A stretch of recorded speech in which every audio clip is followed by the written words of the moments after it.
racing in round 3 of the Australian Touring Car Championship. Getting away very smartly off the inside was Robbie Francevic.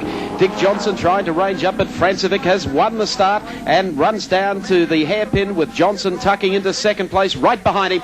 Peter Brock, a good start, will drop into third, and Jim Richards also up very smartly indeed as the Volvo comes out of the hairpin and now runs down towards the right-hand kink. Jim Keogh also in the other Commodore has made a great start. I noticed getting by Crichton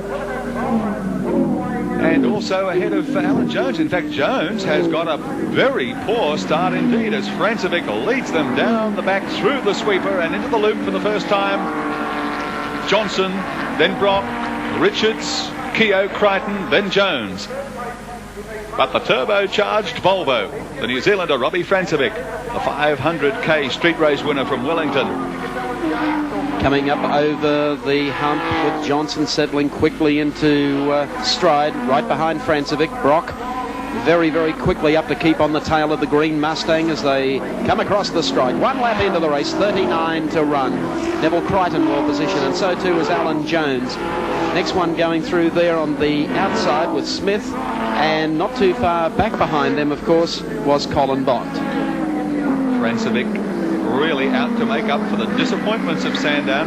He did something I've never had happen to me before. Mike, he came up to me and apologised. He said, I made a lot of promises before the race at Sandown. He said I felt like driving off the track. He said, because I couldn't live up to them. Certainly making up for it so far today. He's in front, doing it comfortably, heading down to the loop, the left-hander at Coca-Cola. Johnson still holding down second. Third is Peter Brock, then Jim Richards in the JPS BMW. Crichton has got by Jim Keogh into 5th place, so the BMW is holding down 4th and 5th, then Crichton, then Jones, then Bond, and then Laurie Nelson. Here's Francevic, quick running Kiwi, opening up a little gap now over Dick Johnson as they come up to the hairpin again. Left-hander. As you can see, the car running beautifully here today. Johnson in the green Mustang. Through the hairpin, it's Francevic, Johnson, Brock. Power down out of that corner. By gee, hasn't this Volvo got some straight line speed? He's doing what he promised he would do, although he made the promises for Sandown. And remember what he said earlier, they still have some fuel pressure problems. They're still not getting the full benefit. And funnily enough, they're losing fuel pressure in a straight line. It's not a surge. Not a problem through the corners. In a straight line, they're losing a little fuel pressure. Still hasn't been fully rectified. Francevic coming through the tight part of the course. Little tail happy through there. Down for the completion of 2, and he's looking good at this stage. Johnson moving away from Peter Brock. And back behind them, the 2 JPS BMWs of Jim Richards and Neville Crichton. Francevic, you can see there, YG up close. Looking cool, calm, collected, and in control. 3 laps completed out of 40. In this 3rd round of the Touring Car Championship, and look at him put the power down through the sweeper. Down to the Coca-Cola loop again, Francevic, and he is really opening a gap now on Dick Johnson, and Johnson is pulling away from Peter Brock. Then a similar gap back to the 2 JPS BMWs. Richards, of course, back in 4th. Neville Crichton is 5th, and Jim Keogh in the Commodore is 6th. And he's followed by the first of the 2 Alpha GTV6s, and it's Colin Bond, not Alan Jones. It's Colin Bond, who's got a good 50-metre break over his teammate. Well, the field has certainly spread out, only heading into 4 laps into the event. Francevic semi-final, Johnson still New in Zealand. 2nd. Brock 3rd, and if anything, Jim Richards making up ground on John Peter Wright Brock. in the first oval. Yes, Jim Richards, there he is, the man to watch, I think, as the race unfolds. The Volvo, air freighted from Europe to New Zealand, and a big race winner at its first ever start in the Nissan Sport 500 race through the streets of Wellington. Then a 2nd place, if I remember rightly, behind Neville Crichton at Pukekohe. And now racing with amazing success so far here at Symmons Plains, and he laps Mike Manier in the Volvo 360 after only 4 laps. Francevic opening the gap up still from Dick Johnson. In fact, 5 laps now completed for Francevic, and Manier, you can see, waving Johnson through. Brock, Richards, Crichton. He's going to get very tired in the right arm, Mike Manier. He's going to be waving a lot of cars past there today. Well, Johnson's got past him on the outside as they come into the hairpin. Peter Brock trying also to get past him as they swing into the left-hander. Well, the speed of the Volvo is quite staggering as he works down the back part of the course. I'll tell you what, he's opened this up to almost 250 metres over Dick Johnson. There's Johnson in the number 17 green Mustang into the left-hander at Coca-Cola. Far happier this weekend with the performance of the Mustang. I think he'd be far happy watching the tail of that grey BMW disappearing away from him though. He's got the measure of Brock at the moment. Brock picking the pace up just a little bit in the last lap or so. Richards still back in 4th. Crichton is 5th. Keogh is 6th. And then Colin Bond in the Alpha.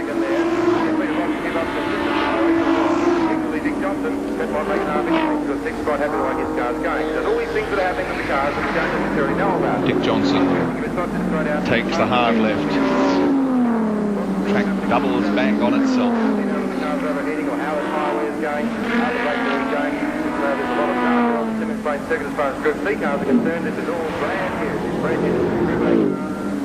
Out there on his own at the moment, Johnson. When I say out there on his own, it's a long way up front to Francevic, and it's a fair gap behind to Brock at the moment. Well, there are certain parts on the track where Richards makes up a lot of ground on Brock. There's the Volvo disappearing. There's Dick Johnson coming through. Brock is the next one behind Johnson, and then of course Jim Richards and the black BMW. 63.2 given to Johnson as he goes across the line. It's just under 2 seconds off the qualifying pace. That's not bad with race tyres and a full tank of fuel. Peter Brock, the Bathurst King. Only his second start in the Touring Car Series this year. Missed the first round at Winton, scored at Sandown. And a lot of developmental work yet for Brock and the Holden dealer team to do, but he's not on his own some there. And there are so many cars yet to hit the track. Well, we'll certainly be picking them up at further rounds of the Touring Car Championship. New cars to come out of Sydney, new Commodores for Steve Masterton, Terry Finnegan, quite a few of them. Peter Brock trying awfully hard, and Richards trying even harder as they come up again behind one of the slower cars with a very tight section of the course. Bob Holden doing well too in the Touring Car Championship, 21 points, been at all the rounds. One of the great veterans of the sport. There's Brock powering away in 0.5 as they head down again towards the Coca-Cola loop with Francevic opening the gap all the time. Johnson still in 2nd place and Brock in 3rd. 5-litre V8 power for Brock in the Commodore. 3rd spot behind Johnson. Francevic still a big leader in this early stage of round 3 of the Touring Car Championship of Australia in 1985. And our other commentator is, of course, Dick Johnson, who's busy out there running 2nd on the track. How's it going, Dick? Oh, everything's pretty good, except that Swedish Valiant up there is going like hell. Hasn't it got some speed in a straight line, though? You're not wrong, but this thing handles extremely well. Very pleased with the way it's going. At least we're blowing off that Commodore for a change. Yes, well, the Commodore seems to have some problems trying to contain a black BMW behind it. Mate, that's breaking me hard. I thought it would be. What about the track, Dick? Your thoughts about Symmons Plains? It's really a flat-out racetrack. It's fantastic. Absolutely fantastic. It's good. It's hard on brakes, reasonably hard on drivers, and very hard on tyres. While we're talking to you, we're also following the progress of Peter Brock and Jim Richards. I said they're having a battle royal. Well, I hope they give him plenty. I think they are. Well, that's good, mate. Makes my job a bit easier. What are your thoughts about the Volvo at this stage, of opening up such a gap? Do you think it can hold it there all the way for 40 laps? Well, I've got to try and get up there somehow and put some pressure on him, because he'll be looking after his tyres, which I don't want him to do. I know he wants to, but I don't. But this goddamn thing's got more gears than a Mack truck. What about tyres for yourself, Dick? You got no worries in that regard? Well, with the way this car handles, it seems to be very, very easy on tyres, and we've chosen a reasonably soft compound because they're a fair bit quicker. Dick, what about that section of the course coming out over the hump? It's pretty tricky. Yeah, that's pretty quicky, but I suppose they call me Tricky Dicky sometimes, so I'm used to tricky bits, eh? All right, Dick, we'll leave you there for the moment, because look at this battle between Brock and Richards side by side. Brock just edges him out as they come back towards the start-finish line, but he's under an awful lot of pressure, Neil Compton. He certainly is, Gary, and the position that he's in on the course at the moment is a bad one for Peter Brock, because all weekend they've had a flat spot in the Holden Commodore as they came out of that tight left-hander, and also the other one coming down to the end of the straight. Now Richards dives out from behind the slipstream, under brakes.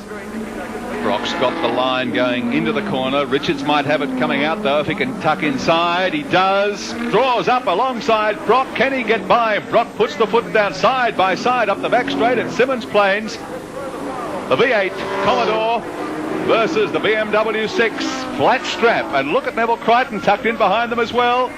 Who's going to win the race? Through the sweeper, down to Coca-Cola corner. Richards has the line on the brakes. Through they go. And Richards takes the place away from Peter Brock. Richards now third. Brock fourth. Crichton fifth. Up front it's still Francevic. Dick Johnson in second place. Mike Menier still waving his arm furiously.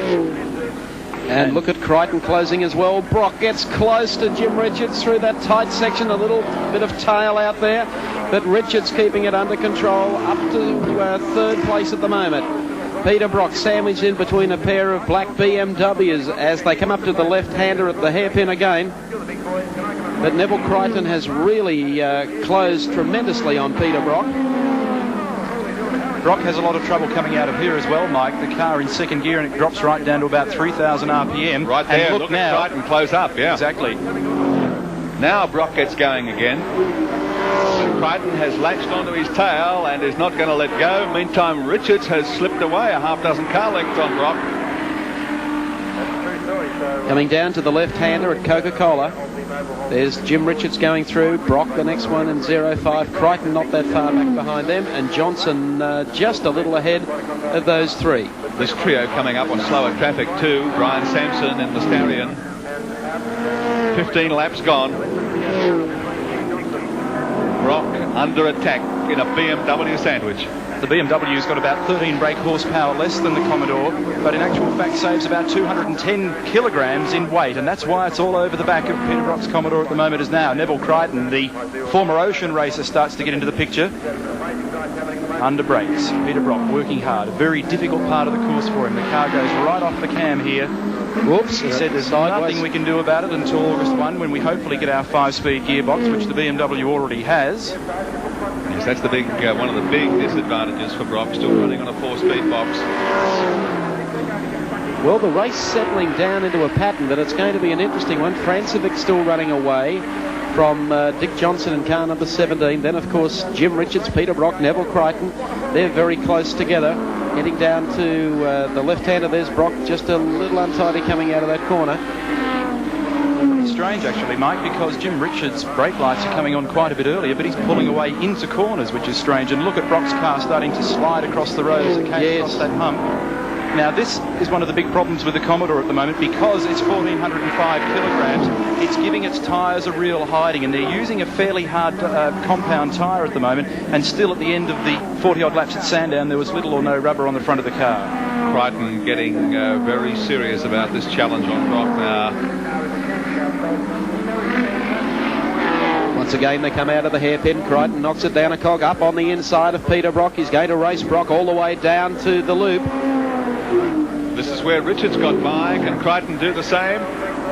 He's trying to get over to get the inside shot to the next corner, but Brock has closed that off a little bit for him. He's going to make him go around the outside.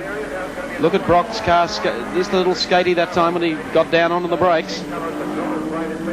He's really driving hard here, Peter Brock, trying to break up this BMW combination of Jim Richards and Neville Crichton. Back again, over the hump. Crichton comes up, puts the nose up there just for a little look. There's no way in the world he's going to do any passing through there. Cross to the right-hander. And Crichton now really starting to put the pressure on Peter Brock. There's Richards just ahead of them on the racetrack, running in third. Brock is fourth, and now Neville Crichton looking for fourth place to take it away from Brock. Oh, look at the tail of Brock's car. Twitch there under brakes. Crichton will again try for the inside line coming out of the corner. Lunges at Brock. Brock trying to pick up horses. Does so. Crichton pulls in behind again. Hasn't quite got the same toe, Crichton, as has Jim Richards in the other BMW. Coming up on Laurie Nelson in the other Mustang. Brock gets by, going into the corner, as does Crichton. So Robbie Francevic in the Volvo continues to lead round 3 of the Touring Car Championship. Dick Johnson in second place. Jim Richards hobbling down third. There he goes through. Peter Brock following in fourth place. Neville Crichton is in fifth. Brock has closed some of the gap between himself and Richards now to 1.4 seconds. Yes, Richards was able to go through on the inside of Brock, open up a bit of a gap, but since Crichton has arrived on the scene, Brock is closing up again on Richards. 20 laps down, 20 to go. We're looking at Colin Bond in car 26, one of the two Alpha GTV6s, and there's the other with Alan Jones at the wheel, racing neck and neck, the pair of them in 7th and 8th places on the racetrack. Jones appears to be, from the signals that he's been giving the pit, appears to have had gearbox trouble. He started well up on the grid, but was very quickly shuffled back through the field. He started from the third row of the grid and got shuffled back, and in fact Bond led him for quite a large section of the race. It's only just now that Jones has managed to get by Colin. Bondy hasn't had the best of luck in the Touring Car Championship.